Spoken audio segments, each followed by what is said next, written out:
अल्लाह रब्बुल इज़्ज़त की सिफ़ात अज़लिया में से एक सिफ़त रहमान है। रहमान उस ज़ात को कहते हैं जो मोमिन को बग़ैर मेहनत के अजर अता करे, उस ज़ात को रहमान कहते हैं।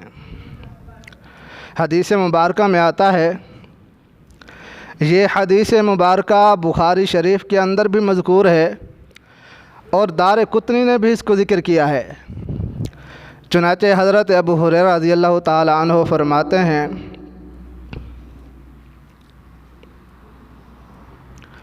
कि नबी अलैहिस्सलाम ने इरशाद फरमाया कि जो बंदा जुमे के दिन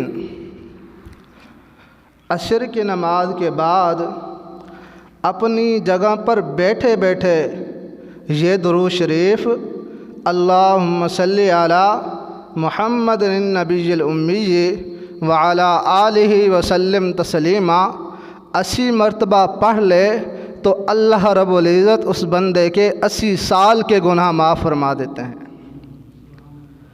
अब पता चला कि उस ज़ात को रहमान क्यों कहते हैं। फरमाया कि रहमान उस ज़ात को इसलिए कहते हैं कि जो मोमिन बंदे को बग़ैर मेहनत के अजर अता करती है।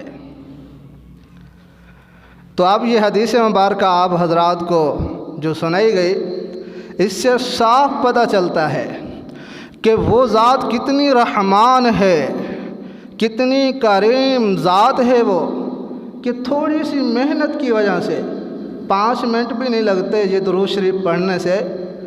80 मरतबा दुरूद शरीफ पढ़ा जाए तो 5 से 10 मिनट ज़्यादा से ज़्यादा लग जाएंगे। तो इतनी थोड़ी सी मेहनत की वजह से अल्लाह ताला इतना बड़ा अजर देते हैं कि इंसान की गोया सारी ज़िंदगी के गुनाह बख्श दिए जाते हैं।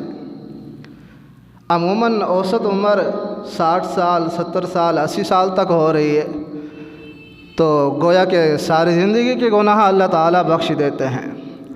एक और हदीस मुबारक है, इस हदीस मुबारक ने तो और ज़्यादा कमाल कर दिया। हज़रत उबादा बिन सामित रज़ियल्लाहु ताला अन्हु से रिवायत है कि नबी अलैहिस्सलाम ने इरशाद फरमाया कि जो बंदा ये दुरूद शरीफ जज़ल्लाहु अन्नी मुहम्मदन बिमा हुआ अहलुहु, जज़ल्लाहु अन्नी मुहम्मदन बिमा हुआ अहलुहु, ये दुरूद शरीफ एक मरतबा पढ़ ले तो 1000 दिन तक इस दुरूद शरीफ की नेकियां लिखी जाती रहती हैं। जो फरिश्ते हैं वो 1000 दिन तक इस दुरूद शरीफ की नेकियां ही लिखते रहते हैं। इतना मुख्तसर दुरूद शरीफ 1 सेकंड भी नहीं लगता। आप भी एक दफ़ा पढ़ लें, जज़ल्लाहु अन्नी मुहम्मदन बिमा हुआ अहलुहु।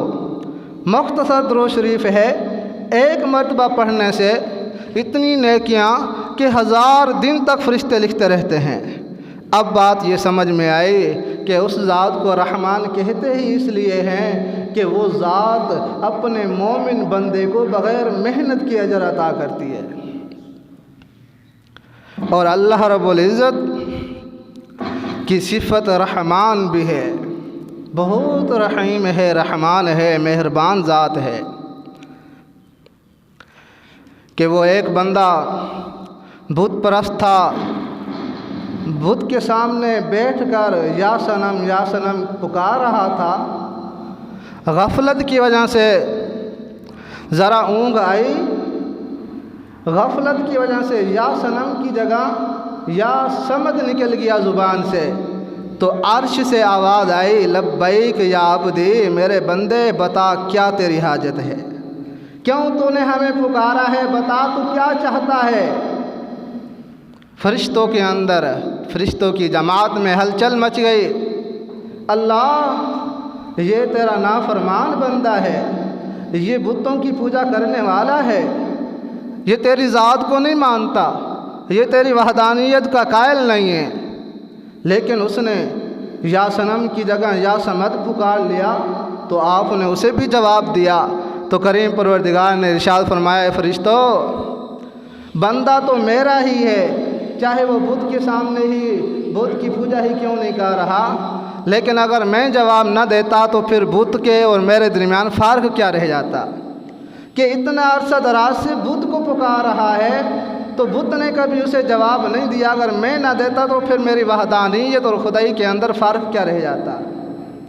तो वो तो इतनी करीम और रहमान ज़ात है कि एक बंदा सारी ज़िंदगी कुफ्र के अंदर गुजार रहा है, बुतों की पूजा कर रहा है, सिर्फ गफलत की वजह से या समद कह दिया तो अल्लाह ने उसको भी जवाब दिया और फरमाया, जी मेरे बंदे बता क्या तेरी हाजत है। इतनी बड़ी करीम और रहमान ज़ात है वो। आखिरी हदीस मुबारक सुनाकर बाद ख़त्म करूँगा। हदीस मुबारक में आता है, नबी सलाम ने इरशाद फरमाया कि मोमिन बंदे के लिए ये अल्लाह की तमाम मखलूक़ात, समंदर के अंदर मछलियाँ, हवा के अंदर उड़ने वाले परिंदे, ये दरिंदे, ये जानवर, ये तमाम मखलूक़ात मोमिन बंदे के लिए दुआ और इस्तिग़फ़ार करती है।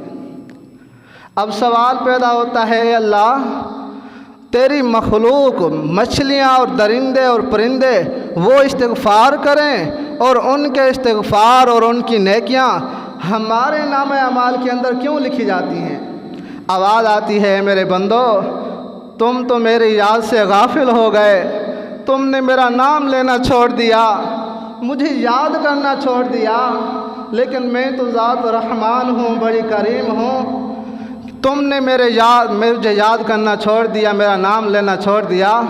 अब मैं तुम्हें बख्शना चाहता हूँ और मैं तो सिर्फ बख्शिश के बहाने ही ढूंढ रहा हूँ। इसलिए इन मछलियों के इस्तिग़फ़ार को मोमिन गाफिलीन के बंदों के नेकियां नाम अमाल के अंदर लिख कर जो है ना इनकी बख्शिश कर दूँगा।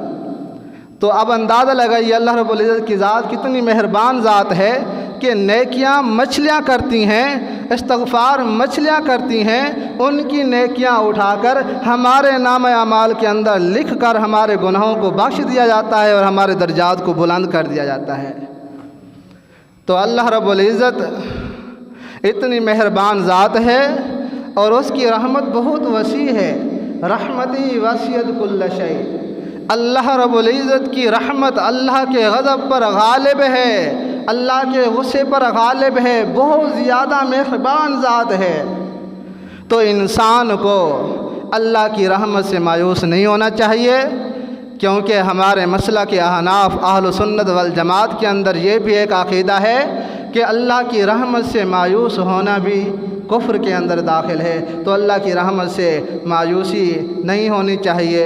अल्लाह ताला हमें हमारे हाल पर रहम फरमाए। व आखिर दावाना अनिल हम्दुलिल्लाह।